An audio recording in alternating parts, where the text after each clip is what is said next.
زمین کے گھٹتے ہوئے حصوں کی دریافت۔ زمین مسلسل اپنے کناروں کو کم کر رہی ہے۔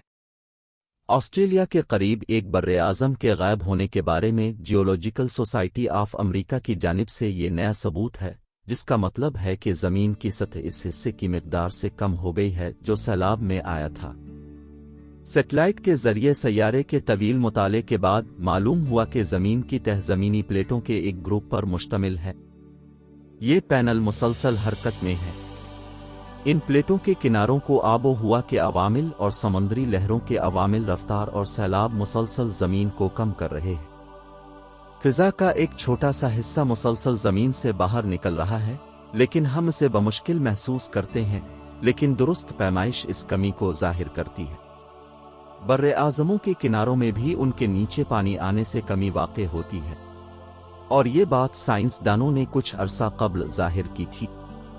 چونکہ ہماری زمین گول ہے اور اپنے محور کے گرد گھومنے کی وجہ سے زمین کا قطر آہستہ آہستہ قطبوہے کی طرف کم ہوتا جاتا ہے، خط استوا پر زمین کا قطر ہر ممکن حد تک بڑا ہوتا ہے، اور جب بھی ہم شمال جنوب کی طرف جاتے ہیں تو ہمیں زمین کے قطر اور دائرے میں بھی مسلسل کمی نظر آتی ہے۔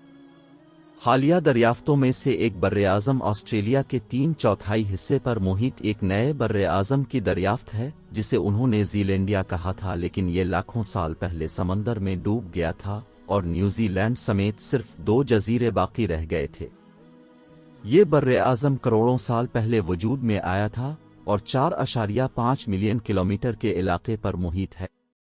اس کا 94% حصہ سیلاب کی زد میں آ چکا ہے اور صرف 2 اہم جزیرے باقی رہ گئے ہیں، یعنی نیوزی لینڈ اور نیو کیلیڈونیا۔ تو سائنسی حقیقت اس بات کی تصدیق کرتی ہے کہ زمین میں مسلسل کمی واقع ہو رہی ہے، چاہے وہ فضا میں ہو، آرتھ بورڈز کے کناروں پر، یعنی براعظموں کے کناروں پر، زمین کے قطر میں۔ یہ کمی 7ویں صدی عیسوی میں معلوم نہیں تھی، لیکن قرآن مجید نے واضح طور پر اس کی طرف اشارہ کیا ہے۔ یہاں تک کہ سائنسدانوں نے بھی حال ہی میں سمندر کے پانی میں ایک پورے براعظم کے ڈوبنے کا تصور بھی نہیں کیا تھا۔ اللہ تعالیٰ نے فرمایا، کیا انہوں نے نہیں دیکھا کہ ہم زمین کے کناروں اور اس کے حصوں کو کم کر رہے ہیں؟ اور یہ آیت سائنسی معجزات کی آیات میں سے ایک سمجھی جاتی ہے کیونکہ یہ حال ہی میں دریافت ہونے والی سائنسی حقیقت کی طرف اشارہ کرتی ہے۔ قرآن کی صداقت اور اللہ کی ہدایت پر ہم اس کا شکر کرتے ہیں۔